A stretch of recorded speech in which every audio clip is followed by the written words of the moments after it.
Madame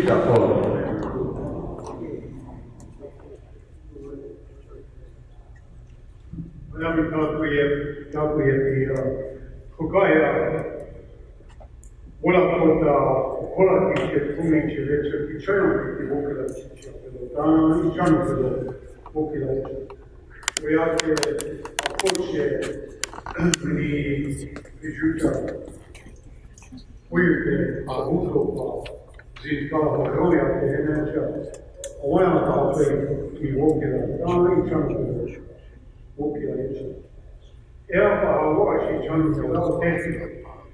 Ela com cheji pilota pianta umniche outra yogi fatia pichuche ohe wana wawa tan ichuma rocha ituchi para naja leche pilota que na omni ayuki atachi pero apetu le wogla Wakan, Richard Wakan, Chuki, Oyate, Chuteki, Chumina Washi, Ichanuki, Echena, Oechu, Ichanuki, Oyate, Tawukus, Ramen, Tawukida, Chichio. Yeah, let me know a theology horse, and then what I'll be at the hotel, which Oglala Lakota, Oglala Lakota, Odakle je reče, jušće na beo činu spavina lukta. Krenuo ja vidao da vaši lakotjačni se lekite i opet uži juke.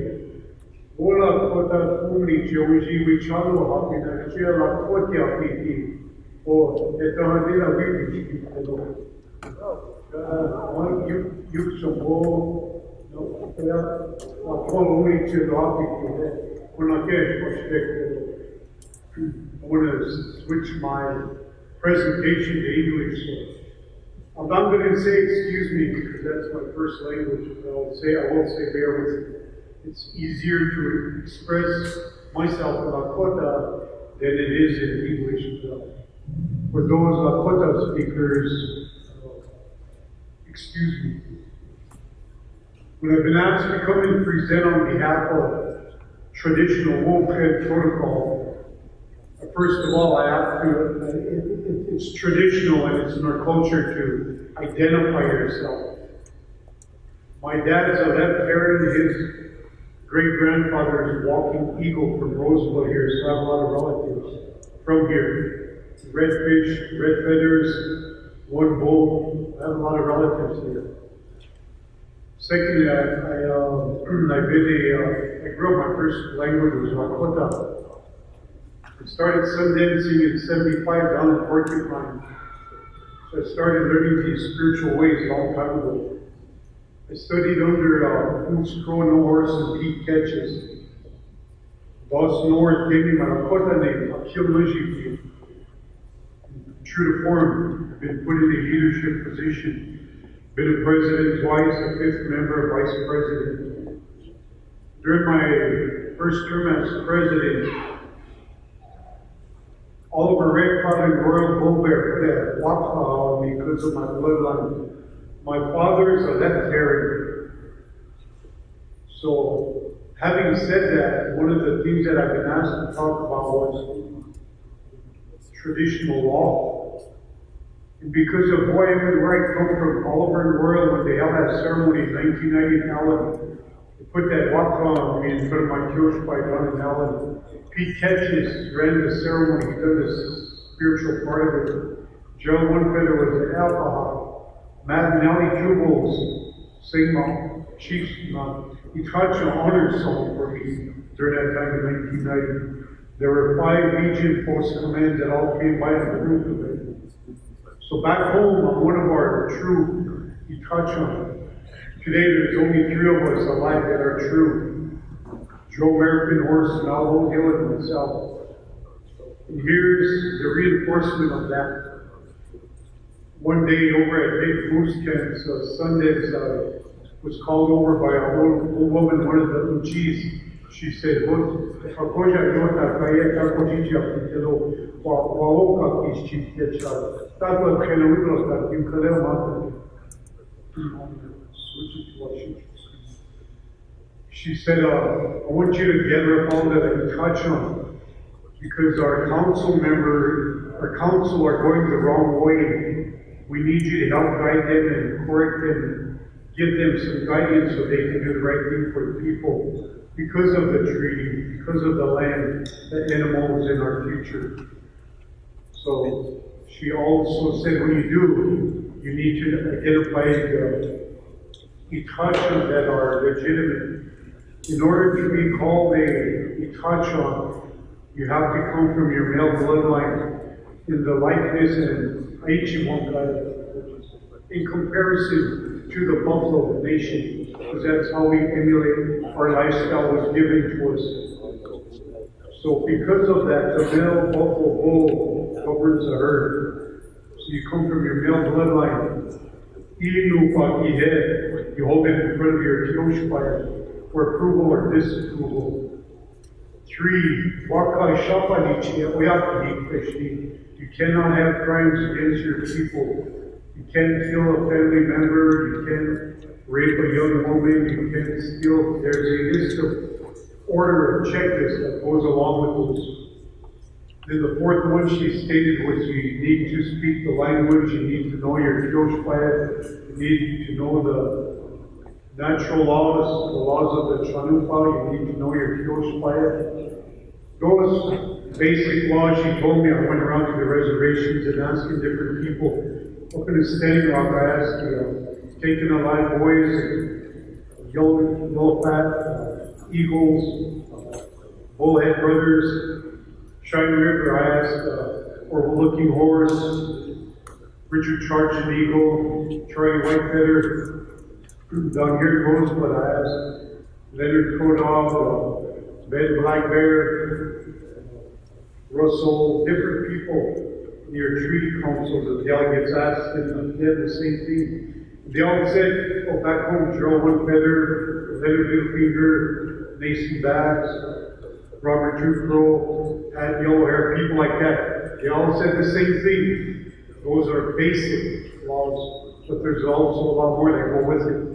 So in order to be called a Itacha, and if you break down the word Itacha, it literally means from the heart to the mouth. Itacha. So when you speak for the people, you got to speak with honor, with character, with dignity, with truthfulness. So a lot of these values, a lot of these natural and spiritual ways that we have are part of who we are as a people. Remember, first and foremost, your Lakota. First and foremost. And after that, other things apply. But in our traditional way, our traditional government is Tioshpaya government.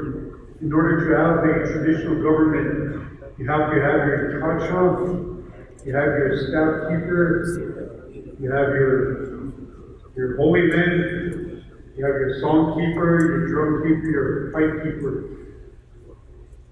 Inside your Tioshpaya, you have your roles and responsibilities of your grandmas and grandpas, your fathers, your young adults, and your children.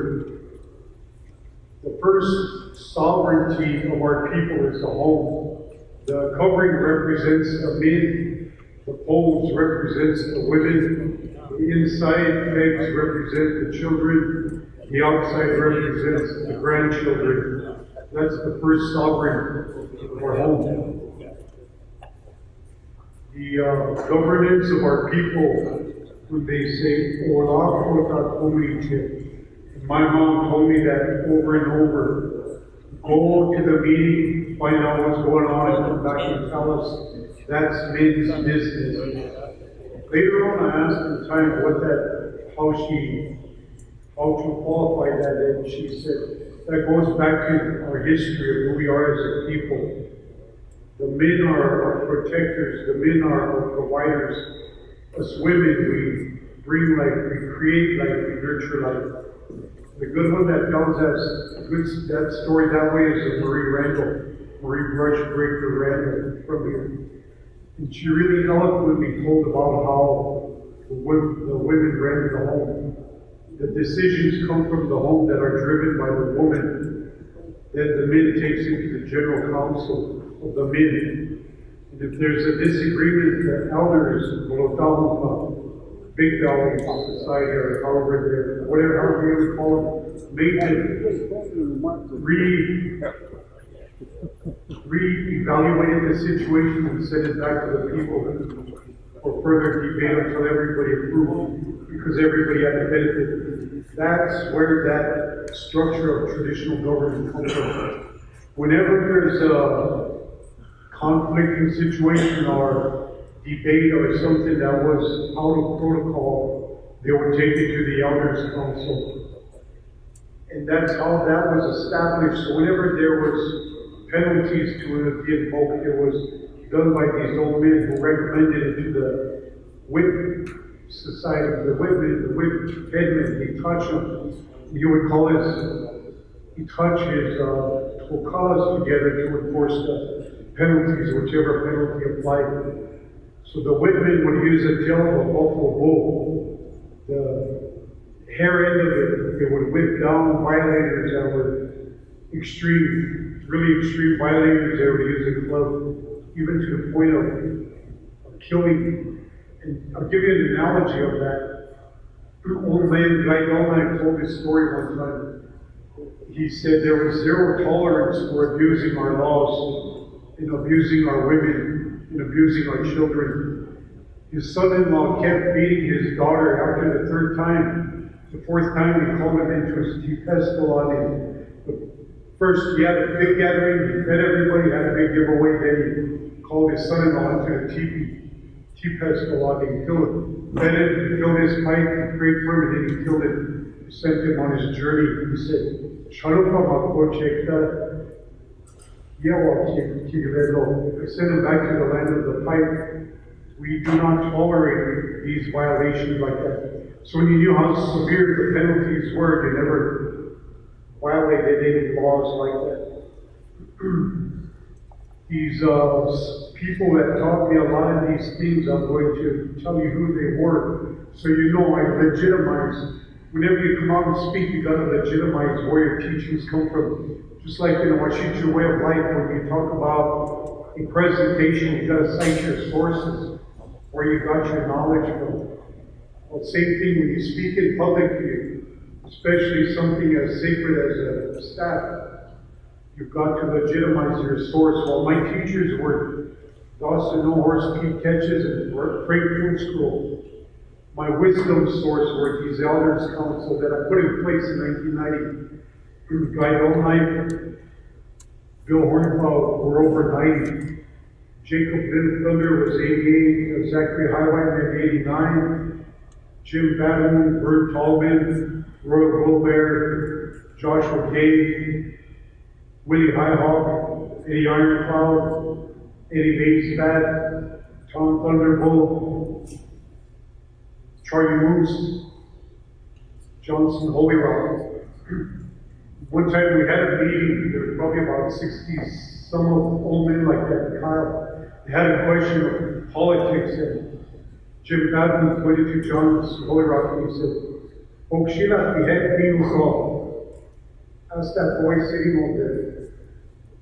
I really thought that it was cute. Like Johnson's that was our last revered elder, but they called him the boy of the bunch. So these old men are the ones I gained a lot of my knowledge from about traditional law and protocols. And to tell you, to reinforce the value of their spiritual power, 1990 we were holding a council meeting. Tom Corbear came in and said, "The old man wants to talk to you outside." So I went outside and Jacob Little Thunder said, "Come out here, I want to talk to you." Tushka. He said, "I don't have nothing to help you with, but I have prayer. So that's the best I can give you." So he pulled out his pipe and he filled in. He sang the song and he prayed, and here the eagle, broad daylight, came right above us, floated around all that time right above us, about the height of a telephone pole. So I know the power of those old men was extremely connected to our traditional and spiritual way of life. So ask yourself around here, how many people do you have left that can do that? When we talk about our touch on the legitimacy, first of all, they got to have standing. They got to have standing in the community, in your Tioshpai. Same thing with your practitioners, your holy men. How many of them go Hamlecha? How many of them follow spiritual protocol? How many of them really follow their tradition? How many of them are fluent in Lakota language, in knowledge of the Tioshpai, the roots, the teachings, and most importantly, the songs. The songs were made for a reason. They were given to us a long time ago. Willie Highhawk, his grandpa was one of the original singers when they composed the 1868 treaty song. Well, he taught us that song, so I know the song that goes with the 1868 treaty when they created that song. So songs are really important to every ritual we have, every event, every gathering that we have. These teachings that come in history, when they say Ya'it Ho'azapi, they create that echo from the land to us, so we understand what it means for the future. So all these traditional laws that govern who we are as a people come from way back in time. And when we get challenged, I was challenged one day, one of them said, we're a matriarchal society. So I took it to those elders' council that I had in place, and they talked about it. Here's what they brought to my attention. If the Chanupa came almost 20 centuries ago, and we're carbon dated to almost 60 centuries ago, what did we have before the pipe? And what did we have before the laws of the pipe? So those old men said, we had the Eon, the Ishtet, the rock. That's why if you see all these people, when they go home leche, they have a rock. That's their voice to communicate with the old word. They say, Akatula. Not Akatula, Akatula. That's who's identified as his holiness, the greatness, whatever you want to call him. Then when the pipe came, the 7 laws that were brought by the grandma. So when the pipe were brought to us in this order, the sweat lodge, and how many people really practice all these laws? Really, how many people practice all 7 laws of the Chanupa? If we're Lakota, we have a U number. If we're a tribal member, how much of us really do? I have been a part of almost every single one of them. Well, actually, I think I have been. The first one is the sweat, because you cleanse your mind, your heart, your body, your soul, before you do anything and everything else. The second one is the Hamlecha, so you can center yourself between Wakam and Uchi, grandfather sky, grandmother earth. The third one is the Sundance, because you do it for the people. You commit yourself in your helping the people the best you can and give your flesh. And something else these old men talk about, Dawson and Footscrow, was only the men spill blood out in the middle there. Only the men. Because the women do that when they have their time of the month and when they bring birth, when they bring life. So when they bring life, there's a word that goes with that. You saw a report here when they say water is life. One time Marie Randall called me over and she said, do you know why they say that? I said, why? And she said, the word ikpi.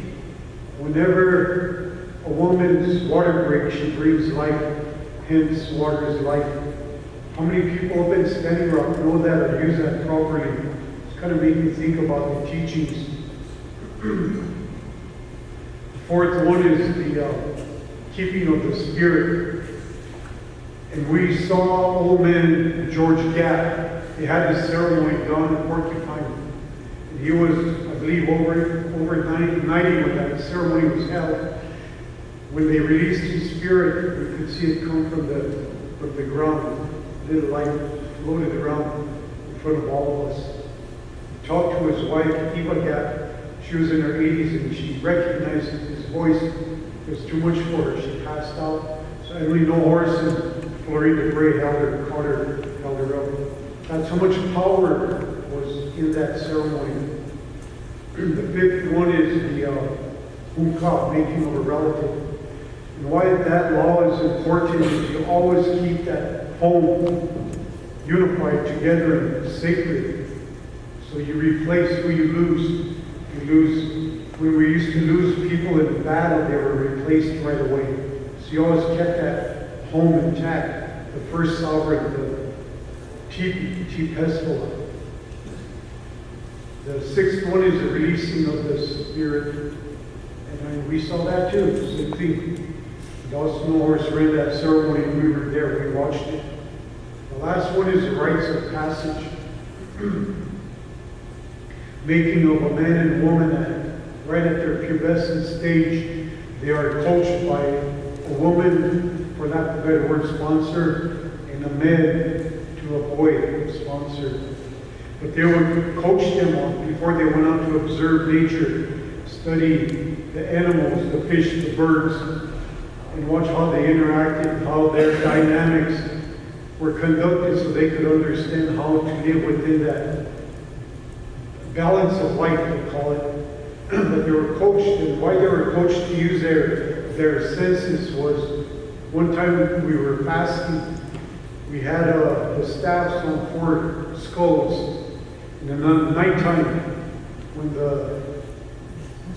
these things that came to us, it pretty spooky. Lightning shot down from the top staff and struck the west, north, east, and south, and marked all 4 senses: nose, ears, mouth, and eyes. So later we asked what that meant and why that was given to us. It was explained to us that we need to use our senses. That's why when we say the tongue is sacred, you never lie, you never mislead, you never misguide, you don't BS your people, basically. So a lot of these senses that we use and we have also govern our holistic, traditional sacredness as a people. So those 7 laws, when it came with the people, they were enforced by the Whitman of our Tioshpire. So whenever anybody was ever lying, they would invoke the penalties. But they were, I'll give you an analogy. I came to a meeting here one time that was put on by a Nachawan initiative. It was really interesting how he said it. He said it, and that correlates to what he said. They were going to pass judgment on an individual who was violating the tradition, spiritual tradition. He said, I want to call the Nachas together. I'll put him in the middle, then call the Nachas, then the spiritual leaders, and then the Ujis. And when he mentioned that, it really made sense to me how that tribunal would run. That's a traditional court process. To violate, to protect and govern our spiritual laws, traditional laws, cultural laws, and historic laws of who we are as a people. And I thought that's a real good approach to take, because the court system are using those type of practices to bring back and restore custom law. Whenever we come together and meetings are held and meetings are conducted, a long time ago, young women would never come to the center because of the staff. And in there, whenever the alcohol is running the meeting, he keeps the issue moving for sake of clarity and to obtain and achieve a goal, so everybody reaches and understands what the gathering is all about. But we forgot a lot about who we are and what we are. We mix so much things up that we lose the essence of what Lakota is, what it means, and what it's all about. So in order to protect our grandchildren, those outer pegs of that Tipesvola, we need to start thinking and conducting our lifestyle in that manner. One time I brought up that issue of what is custom law in a treaty, what is custom law in our tribal constitution.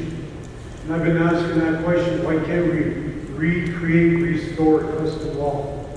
Because we're people, we're Lakota. Nowadays we don't even speak our Lakota language.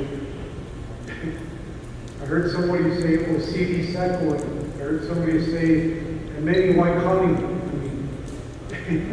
It's embarrassing when they misrepresent our sacred tongue, our sacredness.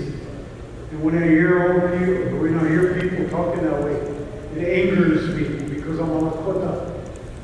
Before American Indian movement came to Pine Ridge, 1969, down in Bear Creek, we established an AIM chapter. And we done that because in Martin we had those Washichus really terrorizing our Lakota people that lived in Martin. They were really, they go around, they beat up our Indian boys all the time. We used to ride horseback up to Martin and go just be there, be a force. So I have to say that I'm racist. I hate that hate. They brought hate to us. We never had that down in Bear Creek. We never had hate. The treatment, the mistreatment from the non-Indians created hate. I never had hate in my heart until I got older and I was mistreated like that. So, and I'll be the first to say, I'm racist, I'm a Lakota, it's Lakota racism. So be it, that's what I am, I'm honest about it. But I've learned to govern that in a good way and put it into a good practice to protect my people better, our people, our relatives. But more importantly, so to reinforce and reinstall our Lakota way of life, our traditional leadership. Back home on Pine Ridge, we've been meeting once a month. Every Sunday we come together and we've been trying to restore traditional policing. We call it Akichita Institute. But when we meet, we talk about a lot more than just traditional policing.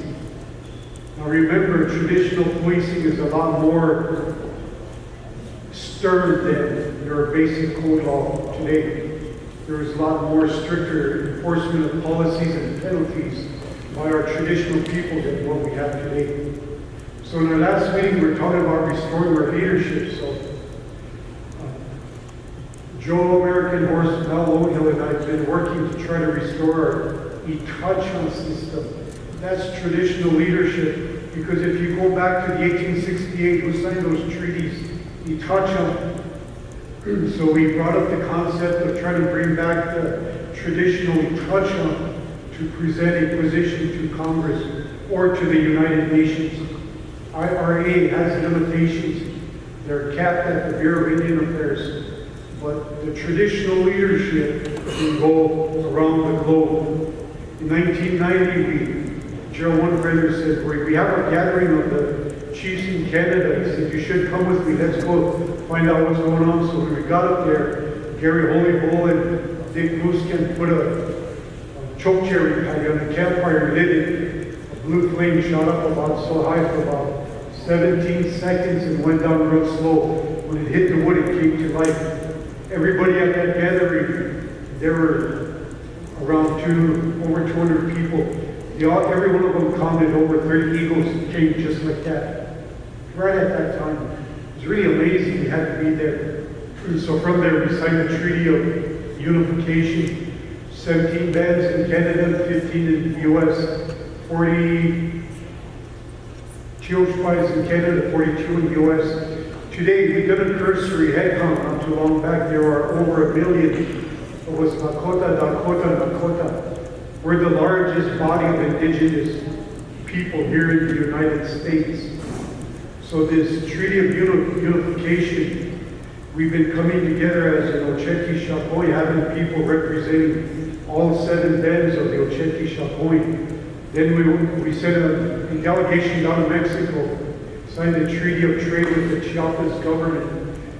The concept was to trade buffalo for coffee. They were going to give us all their coffee contracts to this organization, and we were going to broker to Folgers, Hills Brother, all the coffee conglomerates. That treaty trade is an exercise of sovereignty, practice of sovereignty. So by doing that, we could have been in the front-running position to create a traditional economic value that would give us global presence. That organization had the ability to go beyond the Pine Ridge Indian Reservation, beyond the Canadian border. We were going into a global economic trade sense. That was really exciting, but we lost some of our interaction as time went along. So it's kind of dormant, but by attrition, Sitting Bull became the next Wichasha Itracha, what the white man calls the supreme chief. And when Sitting Bull passed away, at that point we were broken apart as a people. Then we had no more Wichasha Itracha. So when you talk about traditional rules, traditional law and traditional leadership, you need to authenticate who you are and where you come from, of your people, in order to hold a position like that, to be a staff keeper, to wear a headdress, to put up a hochota. You have to have standing legitimacy, but it comes from your tioshpai.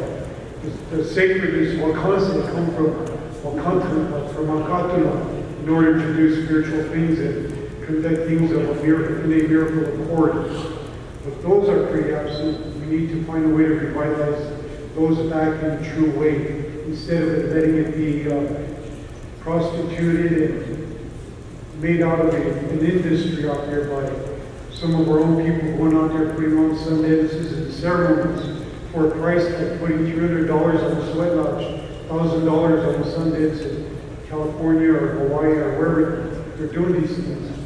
This belongs in our homeland, in our Aboriginal and Allodial title, from what these old men said from Denver along the Rocky Mountains, the Big Horn Mountains, up into Canada, about 300 miles north of the Canadian border, eastwards above the Minneapolis woodlands, east of the woodlands, down above Chicago and straight back to Denver. These old men said that was our original, what's the word, Oana Sel Trumpa, the great hunting ground, the great Sioux territory, the Oyake's homeland. That was what we utilized in our Aboriginal domain.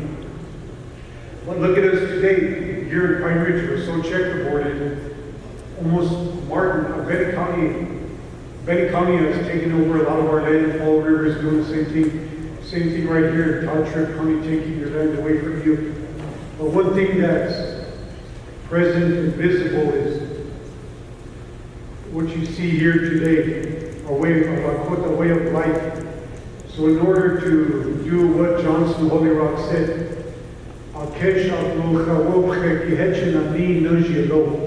that 1868 treaty is still standing and is still alive. So what are we doing with it? Nothing. Not the things we could be. But in order to do so, we need to restore traditional law. Let's bring back the head and put them back in the rightful place. Wakichus that make them respond and perform. Or Ichopsi Tewichasha, our policing function. In order to restore who we are, we need to identify those people and put them back in their rightful place and make them perform their duties and responsibilities for our grandkids. So when we talk about traditional law, people are afraid of it and avoid it. Tribal council won't hear you. And I can say that because I've done my best to improve myself as a leader. I won 5 elections with a high school diploma. I got 2 bachelors and a master's. Once I got my master's degree, I lost 6 elections in a row. What does that tell you? There's something there, really shameful. And I've always conducted myself respectfully and honorably, but yet this IRA system kicked me out and they won't embed me back in anymore. So where am I good at? Where can I find my abilities? That's like what one time Joe, one brother called me over and he said, several years back, he said, it's time to make a decision. You can either keep running for political leadership as tribal chairman, or you can take on the responsibility of that Wakan, work for the land, the water, the roots, the food, four-legged fish, bird nations are relatives. So there was no doubt, no hesitation following the calling of the Wapha. And the Wapha people are, like I said here, the Terran men named Makula and the Walking Eagles, my relatives from here too. The White Feathers from Shine River, the Eagles from Standing Rock, So we have relatives from all the bands, they all come from there. So today is the expression of Woope, the laws of our people. It comes from you, what you believe, in your history, who you come from and who you represent. So I want to represent my people in a good way. So I really honor Rosebud, the Oshpaye here. Not Sinchaku Nation. You're not a nation. You're a band of the nation. Same thing in Pine Ridge. It's not Oglala Lakota Nation. Oglala Band. We're a band of the great Sioux Nation. So in order to create sovereignty and empower the voice of the land, we need to come together in how the world identifies us as a people and restore those significant positions and roles of responsibility and go with it, or we're going to lose this opportunity and become globalized and one nation, one voice, one economy. And we can't have that. Not me. My great-grandfather, Walking Eagle, his crazy horse's cousin. So it's in my DNA to fight Custer's descendants. The best way to do it is like what's going on here. Come into what you all established, what you put in place, and I support you, and I beseech you, keep doing this. Keep doing this. It's going to pick up. There's got to be leadership somewhere, and it's got to keep going. But don't forget what leadership should represent. So today I want to say thank you for allowing me to speak. And I wanted to ensure that what I speak from is from good source. The people that taught me these things are honorable men, great leaders, great spiritual practitioners, really good coaches. So as a relative, I want to say, okay, thank you. Thank you for allowing me to address you and using up some of your time. Give out my